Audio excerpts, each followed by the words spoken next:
প্রভু যীশু ছোট ছোট গল্পের মাধ্যমে শিক্ষা দিয়েছেন। সেই সমস্ত ছোট ছোট গল্প বা রূপক বাইবেলে লিপিবদ্ধ আছে। সেই সমস্ত রূপকগুলি এক এক করে তুলে ধরা হলো। নমস্কার, সব বাংলায় ভিডিও চ্যানেলে আপনাদের স্বাগত। আমাদের ভিডিও চ্যানেলে আমরা নিয়মিত তথ্যমূলক ভিডিও প্রকাশ করে থাকি। এই ধরনের তথ্যমূলক ভিডিও ভালো লাগলে লাইক করে আমাদের উৎসাহ দিন।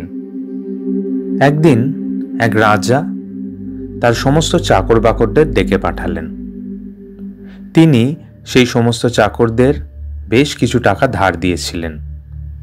সেদিন ডেকে তিনি সকলকে সেই টাকার হিসেব দিতে বললেন এবং সেই টাকা শোধ দিতে বললেন। বাকি অন্যান্য চাকরেরা তাকে সেই টাকার শোধ দিয়ে দিল, তাদের ধার মিটিয়ে দিল। কিন্তু তার একজন চাকর ছিল যে সেই সময় রাজার থেকে যা ধার নিয়েছিল সেই ধার শোধ করতে অপারগ ছিল। তাই সে হাঁটু গেড়ে রাজার পায়ে ধরে বলল যে তাকে আর কিছুটা সময় দিতে, আর কিছুদিন সময় দিলেই সে রাজার সমস্ত ধার শোধ করে দিতে পারবে।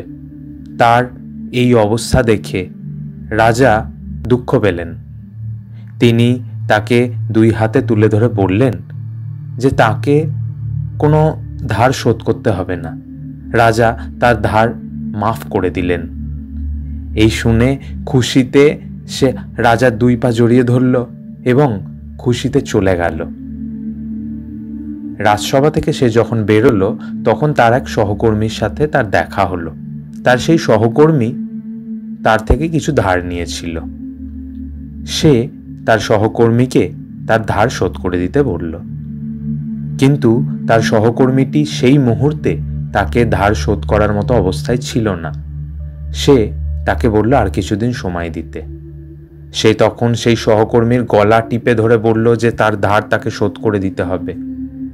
তার সহকর্মী তার পায়ে ধরে তাকে বলল যে আর কিছুদিন তাকে সময় দিক, তাহলেই সে তার সব ধার শোধ করে দিতে পারবে।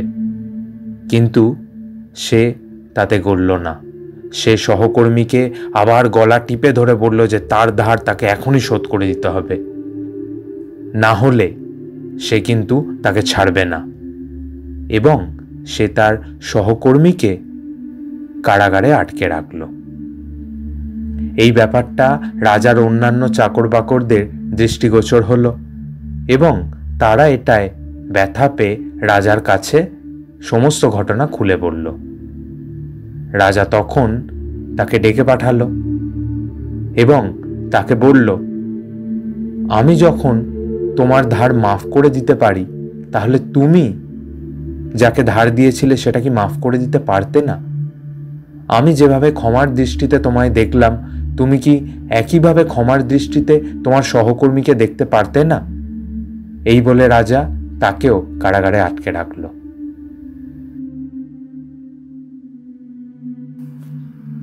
ভিডিওটি আপনাদের কেমন লাগলো আমাদের কমেন্ট করে জানান। এই ধরনের ভিডিও নিয়মিত পেতে আমাদের ইউটিউব চ্যানেলটি সাবস্ক্রাইব করুন আর আমাদের ফেসবুক পেজ লাইক করুন।